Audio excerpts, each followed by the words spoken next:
I saw my mom flirting with my boyfriend. It sounds like the kind of drama you'd only see in some trashy TV show, but I swear to you, it happened. And it happened right in front of me. It was last Sunday. We'd invited my mom over for lunch. She lives about 30 minutes away and rarely visits, so I thought it'd be nice to have a relaxed day together. I'd been dating Ethan for almost a year, and I was proud to show her how happy we were. We cooked together, all three of us. Mom brought wine, Ethan grilled chicken, and I made my usual salad. Everything seemed normal. Until it wasn't. It started small. She laughed at every single thing he said, even the stupid jokes that weren't funny. Then she started touching his arm when she talked, just lightly, like it was nothing. But I noticed. I told myself, she's just being friendly. My mom has always been outgoing. But then I caught the look. You know the one.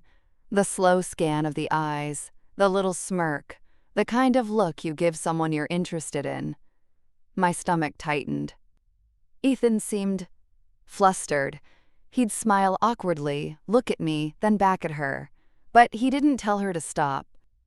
At one point, I went to the kitchen to grab more drinks, and when I came back, she was leaning against the counter next to him, her head tilted, her lips brushing her wine glass.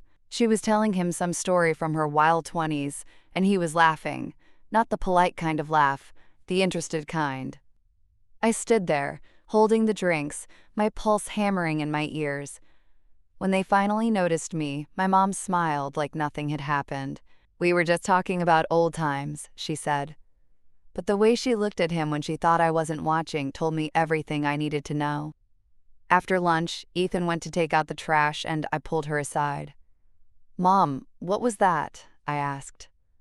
She feigned innocence. "What do you mean?" "The way you were talking to him, touching him." She laughed, actually laughed, and said, "Oh, honey, don't be so sensitive. He's cute. You're lucky I like him." Lucky? That word hit me like a slap. When Ethan came back inside, she gave him a smile that made my skin crawl. And when she finally left, she kissed his cheek, lingering just a little too long. I shut the door behind her, my mind racing. And that's when Ethan turned to me and said, "She's kind of intense, isn't she?" I wanted to believe that was all it was, that he wasn't playing along, that my mom wasn't crossing lines on purpose. But then I saw the message on his phone. From her. And it started with, "Don't tell her, but..." The message on his phone stopped me cold. "Don't tell her, but..." Those 5 words burned into my brain. My first instinct was to open it, read the rest. But Ethan was right there, sitting on the couch, scrolling through Netflix like nothing was wrong. I pretended to check my own phone, but my hands were trembling. I glanced at him. "Hey, can I borrow your phone for a second? Mine's acting weird." He didn't even look up. It's charging in the bedroom." Liar. It was right there on the armrest next to him. "Never mind," I said, forcing a smile. "I'll just restart mine." But inside I was screaming. The rest of the evening was a blur. He made popcorn. We watched a movie. He laughed like nothing was wrong. I kept thinking about that message. Who starts a text with "don't tell her" unless it's something they know will destroy you? When he finally went to shower, I grabbed his phone. My heart was pounding so hard, I could barely hold it steady. The message was gone. Deleted. But the chat was still there, with my mom's name. I scrolled up, my breath catching with every line. It started innocently, little jokes, inside comments about me, then the compliments, from her, about how handsome he looked, how mature he was for his age. And him? He wasn't shutting it down. He was playing along. One message made my stomach twist. If I were 10 years younger. And his reply? Age is just a number, winking face. My chest tightened. I heard the shower turn off. I locked the phone, put it back exactly where it was, and ran to the kitchen so he wouldn't suspect anything. He walked in, hair damp, smelling like soap, smiling like the perfect boyfriend. "You okay? You've been quiet." I forced a laugh, just tired. But I wasn't tired, I was furious. And confused. Was he flirting back because he liked it, or was he just too weak to tell her to stop? One thing was certain. This wasn't just my mom being friendly anymore. This was crossing a line. And I needed to know just how far they'd gone.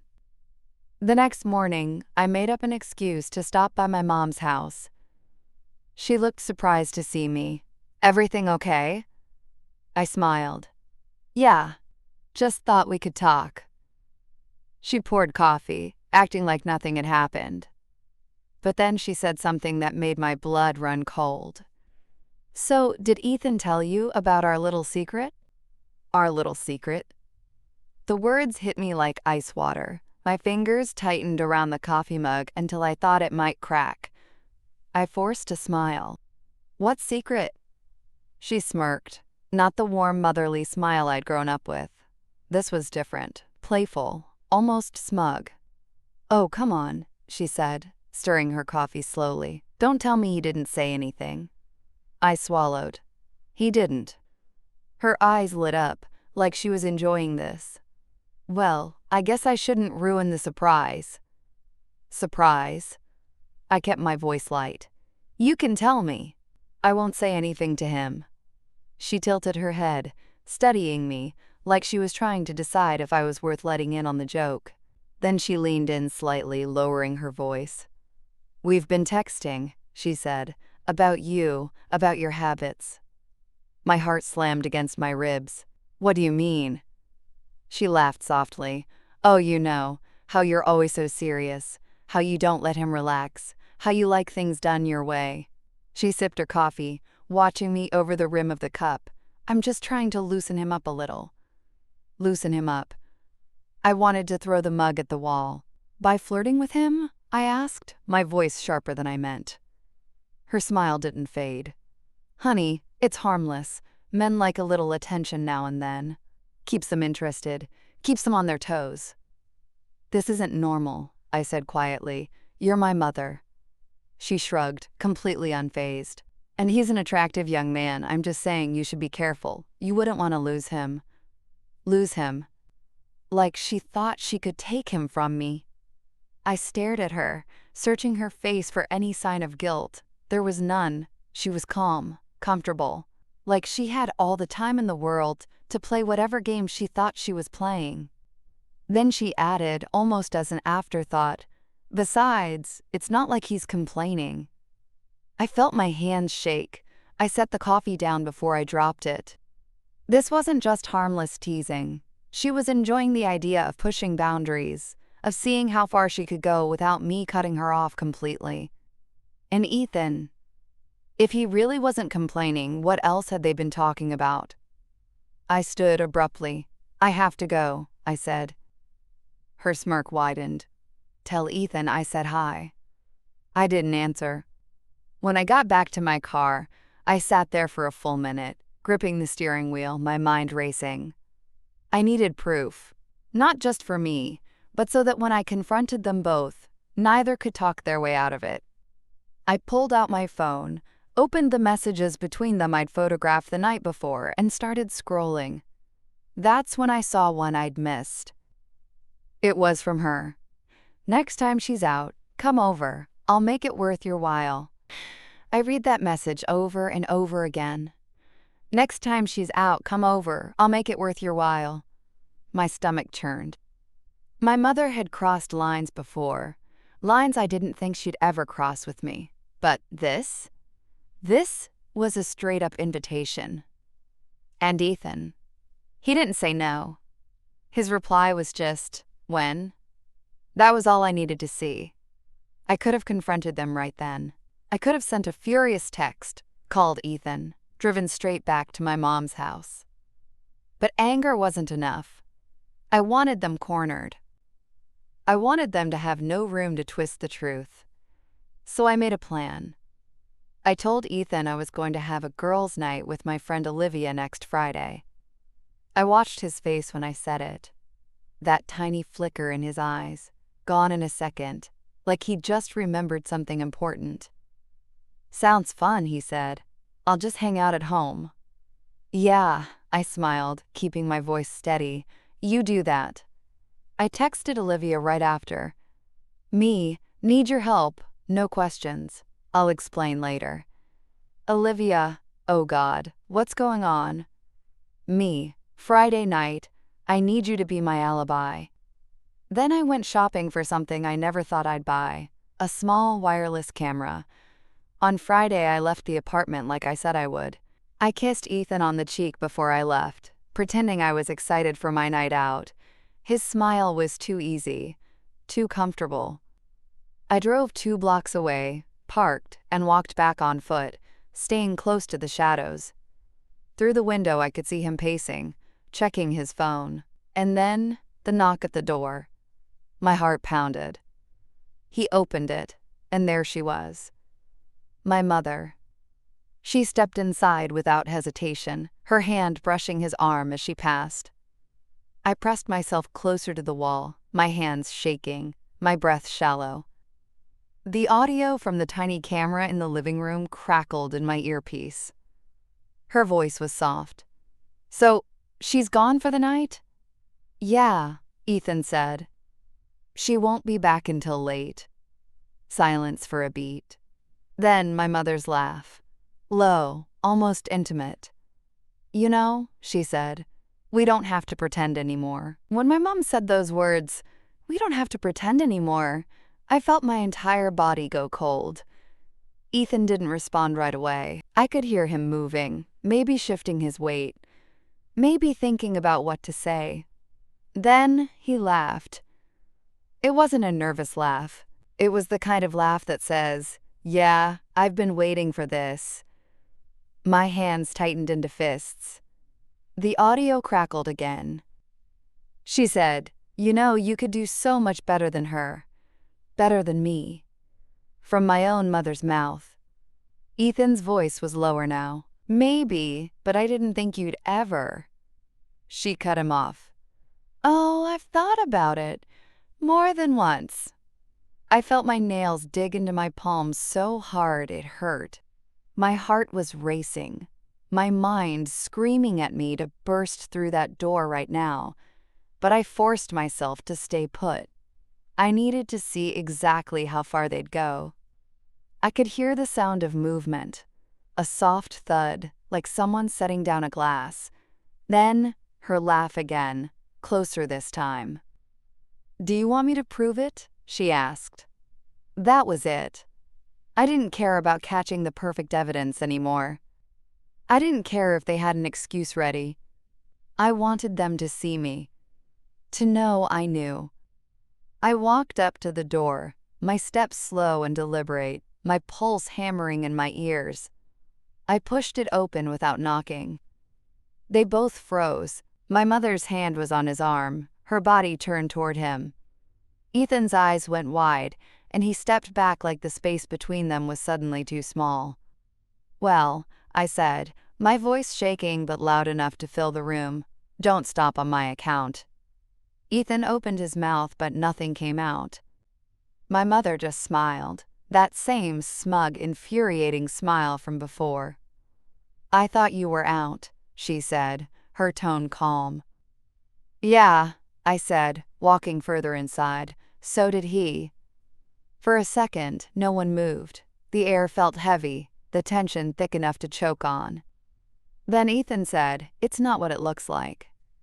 "Really?" I cut him off, "because it looks like my boyfriend and my mother were just about to prove something to each other." My mother's smirk faltered for the first time. "You're overreacting." "Am I?" I stepped closer, my voice dropping. "Then tell me, what exactly were you pretending about?" Neither of them answered. And in that silence, I realized my relationship might already be over. The silence was unbearable. They stood there, my mother, still trying to look unbothered, and Ethan avoiding my eyes like a guilty child. I didn't move for a second. Then, I reached into my bag. "You know," I said, my voice steady, "I wasn't going to say anything tonight. I was going to give you both a chance to admit it." Ethan's brow furrowed. "Admit what?" I pulled out my phone, unlocked it, and tapped into my gallery. The bright screen lit my face as I scrolled to the screenshots. The ones from their messages. I turned the screen toward Ethan first. His face went pale. "Next time she's out, come over. I'll make it worth your while." I read the words out loud, my voice trembling with rage. "And your response?" "When?" He glanced at my mother, like maybe she'd swoop in and save him, but she just stood there, watching. "Oh, you think that's bad?" I swiped to another screenshot and shoved it toward my mom. "Here's you telling him. If I were 10 years younger." Her eyes narrowed. "You went through his phone?" I laughed bitterly. "That's your defense? Not the fact that you're texting my boyfriend like some desperate." I stopped myself. My voice was shaking too much. Ethan finally spoke. "It wasn't serious. We were just—" "Just what?" I snapped. "Just seeing how far you could go before I caught you? Just humiliating me for fun?" My mother's tone was infuriatingly calm. "You're making this bigger than it is. We were only teasing." "Teasing?" My voice broke on the word. "You invited him over when I wasn't home. That's not teasing." For the first time, Ethan stepped toward me. "Look, nothing happened, okay?" "I wouldn't actually." I cut him off. "No, you already did enough. Both of you." My mother folded her arms, almost bored. "So what now, you're going to dump him? Stop talking to me?" I stared at her. "I don't know yet. But I know one thing." I paused, my chest heaving. "I will never look at either of you the same way again." The weight of my words hung in the air. Ethan shifted uncomfortably. My mother looked away for the first time since I walked in. But I wasn't done. Because deep down, I still didn't know if this was the first time they'd crossed the line. And I wasn't leaving until I found out. I took a step closer, my eyes moving from Ethan to my mother and back again. "Let's make this easy," I said, my voice low but sharp. "Have you ever been alone together before, without me?" Ethan's mouth opened, but no words came out. My mother's lips curled into the faintest smile, like she knew exactly how much power her silence had right now. "I'll take that as a yes," I said. "It's not like that," Ethan said quickly. Answer the question." I cut him off. "Yes or no?" He glanced at my mother again, like maybe they'd silently agree on the same story. That glance told me more than any words could. I turned to her. "Well?" She shrugged, casual, as if I'd asked if she'd run into an old friend at the grocery store. "We've had coffee a few times. You were busy, so I thought." "Coffee?" I almost laughed. "Right, and I'm supposed to believe that's all?" Ethan stepped in, his voice rising. "It was just coffee. You're acting like my own mother is trying to sleep with my boyfriend?" I snapped. "Yeah, Ethan, I am acting like that. Because that's exactly what it looks like." For the first time, his jaw tightened, his eyes hardening. "You know what? You're twisting this into something it's not. Your mom was just being friendly." My stomach turned. If that's friendly, then maybe you two deserve each other. My mother finally spoke again, her voice smooth. "Maybe we do." The room went silent. Ethan froze. I froze. She smiled, that same smug, dangerous smile, and took a sip of her wine like she hadn't just detonated a bomb in the middle of the room. Ethan's voice dropped. "What's that supposed to mean?" "It means," she said slowly, "that some people don't realize what they have until it's gone. And maybe you've been with the wrong woman all along." I stared at her, my pulse pounding in my ears. She wasn't even hiding it anymore. And Ethan didn't immediately shut her down. That told me everything I needed to know. I took a deep breath, trying to steady my voice. All right, I said slowly. Let's just put it all on the table. If there's something going on between you two, now's the time to say it. Ethan shook his head, eyes darting anywhere but mine. There's nothing. Stop lying, I snapped. I've got your messages. I've got her invitation. I've got enough proof to know you've been walking a very fine line. So either admit what you've been doing, or I start showing these screenshots to everyone who matters. His face flushed. That's blackmail. No, I said coldly. That's consequences. My mother leaned back in her chair, crossing her legs like she was enjoying the show. You're awfully dramatic, honey. This isn't a courtroom. Then tell me, I said, locking eyes with her. Have you kissed him? The pause was too long. Ethan's jaw tightened. My mother smiled faintly. I think that's none of your business. It's exactly my business, I shot back. So you have. Ethan's voice finally rose. It wasn't. He stopped himself like the words were too dangerous. I stepped closer to him. It wasn't what, Ethan? An accident? A joke? Or were you just curious what it would be like? He didn't answer. My chest felt tight, but I pushed harder. And what about when you two had coffee? Did you touch her? Did she touch you? Ethan's silence was answer enough. I turned to my mom. Do you have any idea how sick this is? She tilted her head, eyes glinting. Sick? Or just human? That did it. I slammed my phone down on the table, the screen lighting up with our messages again. I want the truth. Right now. Or I swear I'll make sure neither of you can talk your way out of this when everyone finds out. Ethan finally cracked. Fine. We kissed. Once. It wasn't planned. My stomach dropped. The room tilted. My mother didn't even flinch, and maybe it should have been more. I stared at her, unable to believe she'd just said that in front of me. And in that moment, I knew there was no coming back from this. The words hung in the air, and maybe it should have been more. It was like my brain couldn't process them fast enough. My own mother was looking me in the eye and saying she wished she'd gone further with my boyfriend. Something inside me broke. I looked at Ethan. We're done. It came out flat, final, like a verdict. He blinked. Wait. No, you made your choice the moment you didn't shut her down. The moment you let her cross that line.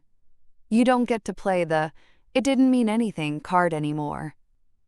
He reached for my arm, but I stepped back like his touch was poison. Don't, I warned. He froze. Then I turned to my mother. My voice was quieter now, but every word was sharp enough to cut.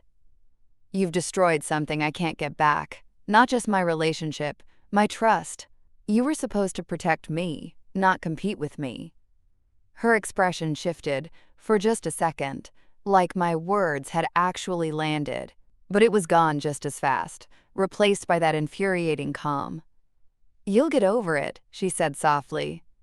I laughed bitterly. No, I'll remember this every time someone tells me blood is thicker than water.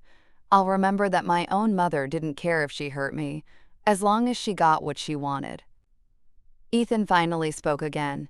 Can we please just talk about this? There's nothing to talk about, I said, cutting him off. Pack your things. I want you out tonight. He looked between us, like maybe one of us would back down. Neither of us did. My mother stood, smoothed her skirt, and walked toward the door without another word. But just before she left, she turned and said, You'll regret pushing me away. I didn't even blink. No, I'll regret ever letting you close. She didn't smile this time. She just left.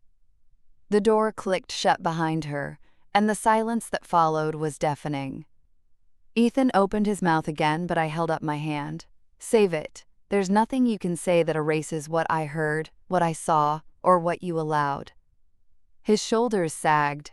He picked up his phone and walked to the bedroom, and for the first time that night, I felt the anger start to give way to something heavier. Loss. And maybe a strange sense of freedom. Ethan's things were gone by the next afternoon. No note. No apology, just gone. The apartment felt emptier without him, but not in the way I expected. It wasn't the kind of emptiness that makes you want to call someone back.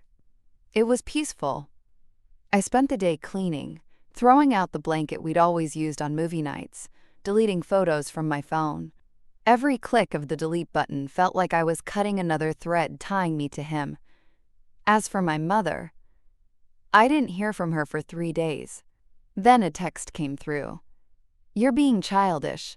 Call me when you're ready to be reasonable." I stared at it for a long time before finally typing back, "Don't contact me again until you can admit what you did and mean it." I hit send, blocked her number, and set my phone down. My hands were shaking, but it wasn't from anger this time. It was from the weight of finally choosing myself. That night, Olivia came over with wine and takeout. We sat on the floor, eating straight from the boxes, and I told her everything, every detail, every message, every look. She didn't interrupt, she just listened. And when I finished, she said, "You did the right thing. Both of them showed you exactly who they are. You just believed them." Her words stayed with me long after she left. The next morning, I woke up before the alarm. The sunlight coming through the curtains felt warmer than it had in weeks. I brewed my coffee, sat on the couch, and realized, for the first time, I didn't care what Ethan was doing. I didn't care if my mother was already moving on to her next little game. They weren't my problem anymore. People always say family is forever, but I learned something else. Family is only forever if they act like it. And love? Love isn't proven by words or promises. It's proven by respect, by loyalty, by the choices people make when you're not in the room. I lost 2 people this week, and somehow, I think I gained more than I lost. Because now, I have something they'll never have again. My trust, my peace, and my freedom.